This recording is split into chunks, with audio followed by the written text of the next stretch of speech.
Bonjour à tous, bienvenue à la deuxième partie de la sensibilisation à la protection des données personnelles et au RGPD. Je suis toujours Lucas, votre DPO, et je vais vous accompagner dans cette deuxième partie du e-learning. Nous allons voir aujourd'hui, en 1.2, les 7 règles d'or du RGPD et quand prévenir le DPO. N'oubliez pas, à la fin de cette vidéo, de remplir le questionnaire. Nous allons voir dans cette deuxième partie les 7 règles d'or du RGPD qui permettent de mettre en place des traitements de données à caractère personnel conformes à la réglementation. Tout d'abord, il convient de respecter la finalité du traitement, de contrôler la licéité du traitement de données à caractère personnel, de minimiser les données traitées, de protéger de manière accrue certaines données, les données qu'on considérera comme sensibles, de mettre en place une obligation de sécurité et de confidentialité sur les données, de respecter la transparence à l'égard de nos clients, et enfin, de respecter le droit des personnes. Nous allons détailler l'ensemble de ces 7 règles d'or en compagnie de Madame Bonne Volonté. Nous avons vu lors de la précédente vidéo que le RGPD n'interdit pas de traiter des données personnelles. Pour cela, chaque traitement correspond à une ou des finalités qui permettent de justifier la légitimité du traitement de données. Du coup, c'est quoi une finalité? La finalité, c'est la réponse à la question « Pourquoi on a besoin de ces données ?» Par exemple, pour un dossier adaptation logement, on peut recueillir des données comme un handicap et les besoins d'adaptation du locataire. Ces données sont recueillies uniquement pour adapter le logement de notre client. Nous ne pouvons pas les partager avec une entreprise qui pourrait lui proposer des prestations complémentaires aux frais du client. Donc si la finalité du traitement, c'est de proposer un logement à un demandeur, on ne pourra pas utiliser ces données pour gérer son contrat après? Si, on pourra conserver les données utiles à la gestion de son bail. Simplement, on sera sur une nouvelle finalité, la gestion locative. Il convient de pouvoir toujours mettre en cohérence le recueil des données avec une finalité cohérente, pour laquelle le client est informé et pour laquelle il peut légitimement s'attendre. Donc si je comprends bien, le locataire peut par exemple s'attendre à ce qu'on recouvre les dettes qu'il a auprès de l'OPAC. Mais on ne peut pas, par exemple, traiter ces données pour recouvrir des sommes qu'il a pour le compte d'un tiers, comme une banque ou la CAF. C'est ça. Dire que la simple distinction d'une finalité valable comme l'attribution d'un logement social est suffisante pour respecter le RGPD n'est pas tout à fait vrai. Un traitement, pour être conforme à la réglementation, doit aussi reposer sur une base légale. C'est quoi cette histoire de base légale? À quel moment je peux en avoir besoin?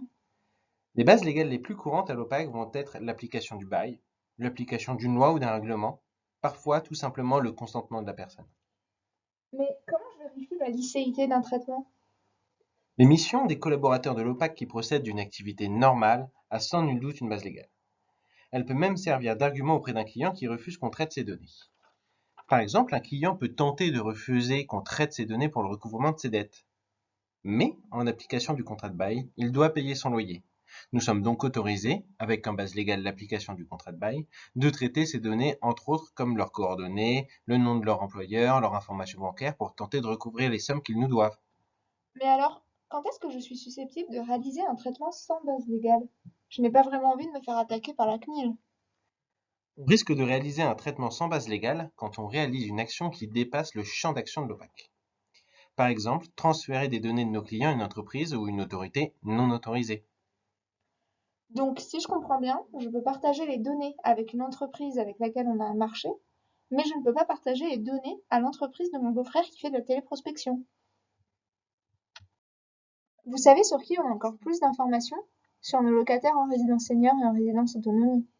Ce n'est pas surprenant. Ce sont des clients qui ont bien souvent besoin d'un accompagnement plus poussé et à qui on propose aussi des activités. L'accompagnement un peu plus poussé dont vous parlez, Madame Bonne Volonté, doit correspondre à notre objectif d'accompagner nos résidents au mieux dans leur intégration et le maintien de leur autonomie. Mais du coup, on ne peut pas essayer de faire plus en les accompagnant par exemple dans les soins? Même si l'intention est très vertueuse, ce serait vraiment dépasser nos missions que de s'impliquer dans le parcours de soins de nos résidents.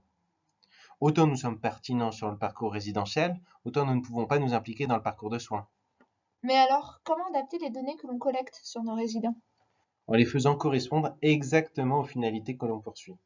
Ainsi, on va recueillir son niveau d'autonomie, son GIR, pour savoir si le futur résident est assez autonome pour être accueilli chez nous. On va aussi retenir son éventuel handicap pour lui proposer un logement adapté et rien de plus. Alors, s'ils m'en disent plus, je le garde pour moi. Exactement. D'ailleurs, pendant qu'on y est, on peut aussi parler des données sensibles et des données à risque. Tu sais ce que c'est? Le code de carte bleue? Oui, le code de carte bleue est une donnée à risque. Si quelqu'un de mal intentionné s'en empare, ça peut causer de graves préjudices à nos clients. Mais les données de santé aussi, non? Bien sûr, les données de santé sont des données éminemment personnelles. C'est le genre de données que l'on ne veut pas voir révélées au grand public. C'est pour cela que nous ne collectons que le minimum de ces informations. Et si jamais notre locataire nous en dit trop, nous n'enregistrons pas les données. Mais du coup, comment j'indique qu'un client ne peut pas être contacté car il est hospitalisé ou bien qu'un client est violent? Pour limiter les données médicales, on peut préciser que le client est indisponible sans en préciser les raisons, les effets étant les mêmes. Par ailleurs, inscrire client violent sur une fiche risquera d'être considéré comme une liste noire par la CNIL, c'est-à-dire un traitement illégal qui viserait à couper des droits à une personne sur de simples appréciations personnelles. Pour autant, pour ne pas mettre vos collègues en danger, vous pouvez indiquer que c'est un client qu'il ne vaut mieux pas rencontrer seul. Enfin, pour les clients qui ont des difficultés de communication pour des raisons médicales ou bien même de toxicomanie, on peut prévenir les collègues simplement en précisant que la communication est difficile. Un autre aspect de la protection des données qui est important et qui fait l'objet de beaucoup de contrôles, c'est la sécurité des données. Alors pour ça, je suis irréprochable. Je ferme toujours ma section. J'ai peur de me faire pirater par mes collègues et qu'ils invitent tout l'étage à petit déjeuner à mes frais. En plus, mon mot de passe, c'est le nom de mon chat. Tu en as déjà trop dit, c'est un mot de passe, ça ne se partage pas même avec les collègues. Par ailleurs, comme il faut le changer régulièrement, tu peux le faire dès maintenant en faisant CTRL ALT SUPR. Si les clients acceptent de nous révéler leurs données personnelles, c'est aussi à la condition qu'elles ne risquent pas d'être disponibles à tout le monde. Dans données personnelles, il y a personnel quand même. C'est vrai que tout le monde n'a pas besoin de connaître ma rémunération ou encore mon numéro de téléphone. C'est pour cela qu'il faut veiller à ne partager que les données nécessaires avec les entreprises et nous protéger contre les attaques informatiques autant que possible. Pour cela, on a quelques outils quand même. L'antivirus de l'OPAC, l'outil JDoc pour transférer des données, et toutes les dispositions qu'a pris la DSI et qui ne sont pas visibles au premier plan, et qui protègent les données de nos clients et nos données en qualité de salariés. La meilleure solution pour rassurer nos clients, c'est déjà de les informer. De toute manière, c'est une obligation du RGPD. Donc nous, on informe nos clients de leur traitement de données à l'OPAC. Oui, ils sont informés à plusieurs moments de leur parcours locatif. Quand ils deviennent locataires, ils ont un premier niveau d'information à travers le CERFA, qui explique pourquoi sont utilisées leurs données collectées. Quand ils signent un contrat de bail, c'est l'OPAC qui les informe à travers une clause déjà, et surtout à travers une notice d'information. Cette notice, ils peuvent la retrouver en ligne sur le site de l'OPAC dans la catégorie données personnelles. Mais si j'ai un client qui me demande où trouver cette notice parce qu'il n'a pas d'ordinateur? Alors vous ou un chargé d'accueil pourra lui imprimer. Le document est disponible sous G dans le dossier RGPD. Ça me fait rappeler Madame Mauvaise Volonté, même si on fait n'importe quoi avec les données, finalement, les clients n'en sauront rien.